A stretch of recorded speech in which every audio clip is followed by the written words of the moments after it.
నిన్నటి వరకు తెలంగాణ రాష్ట్రంలో ప్రయోగం చేయడం, ఆ తర్వాత ఉన్నట్టుండి ఇక్కడ ప్రత్యక్షం కావడం, అక్కడ ఉన్న వాళ్ళు ఎక్సెప్ట్ కేవీపీ గారు తప్ప ఆమెకు వ్యక్తిగతంగా సన్నిహితంగా ఎవరు తెలిసిన వాళ్ళు లేరు.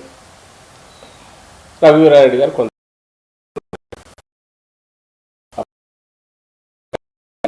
సన్నిహితంగా ఉండేవాళ్ళు. మిగిలిన ఎవరు ఆమెకు ఎవరో తెలియదు. కొన్ని కాంగ్రెస్ పార్టీ గురించి ఏమైనా పూర్తి తెలుసా అంటే తెలిసిందంతా తన కుటుంబాన్ని ఎంతగా హెరాస్ చేసింది ఆ పార్టీ రాజశేఖర రెడ్డి గారి మరణానంతరం. రాష్ట్రానికి అన్యాయం చేయడంతో పాటు కుటుంబానికి ఎట్లా ద్రోహం చేసింది.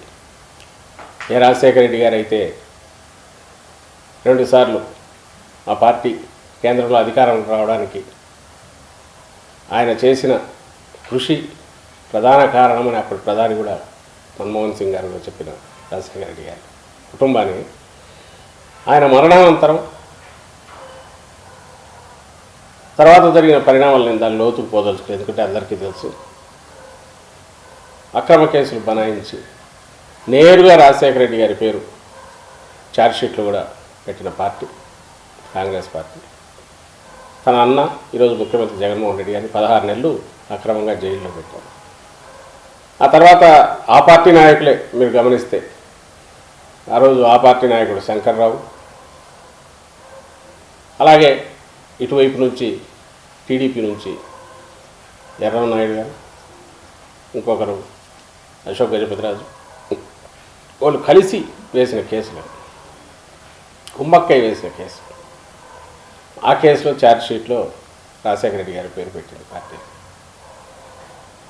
సోనియా గాంధీ గారు చెప్తేనే పెట్టామని చెప్పి తర్వాత శంకర్రావు గారు ఆయనే తనంతట తానే మీడియాతో కూడా చెప్పారు. అలాగే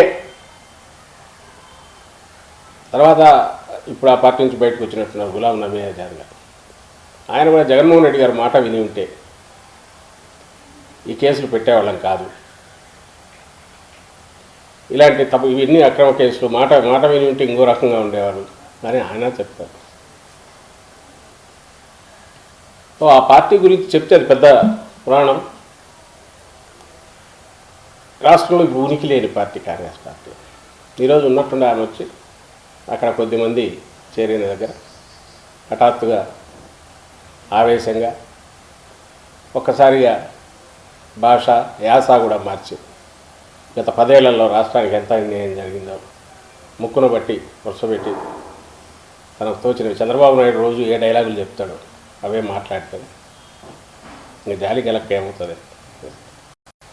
మేము అడిగేది 2-3 ప్రశ్నలు ఇక్కడ వస్తాయి. మామూలుగా అయితే దీనికి ఆన్సర్ ఇవ్వాల్సిన అవసరం లేదు, కానీ ఒక రాంగ్ సిగ్నల్స్. ఆమె వైఎస్ రాజశేఖర రెడ్డి గారి కూతురు కావడం, ఆ కుటుంబానికి ముఖ్యమంత్రి గారి సహోదరి కావడం,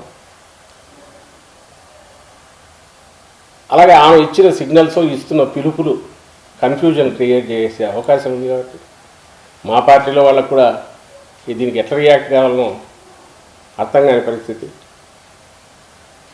ఎందుకంటే ఒకప్పుడు ఒక కుటుంబ సభ్యురాలుగా తన అన్నకు సపోర్ట్ అవసరమైనప్పుడు ఆమె కూడా పార్టీ దీంట్లో పార్టిసిపేట్ చేసిన నాయకురాలుగా ఉండేవాళ్ళు. కాబట్టి సహజంగానే ఏమైనా మాట్లాడాలన్నా కూడా హెసిటేట్ చేసే అవసరం. కానీ ఆమె మాత్రం నేరుగా జగన్ రెడ్డి అన్నారు, నీ ఎంత అన్నారు.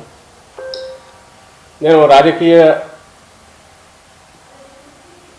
ప్లాట్ఫామ్ మీద నుంచి దిగిన తర్వాత ఈ పాత్రలో నేనేం మాట్లాడాలని అవి మాట్లాడుతున్నానంటే మాట్లాడాను.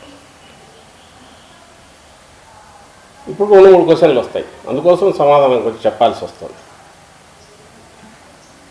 షర్మిలమ్మ నిన్నటి వరకు తెలంగాణలో ఏం చేశారు 3 ఏళ్ళు? అక్కడ నుంచి ఇప్పుడు హఠాత్తుగా ఇటువైపు ఎందుకు వచ్చారు?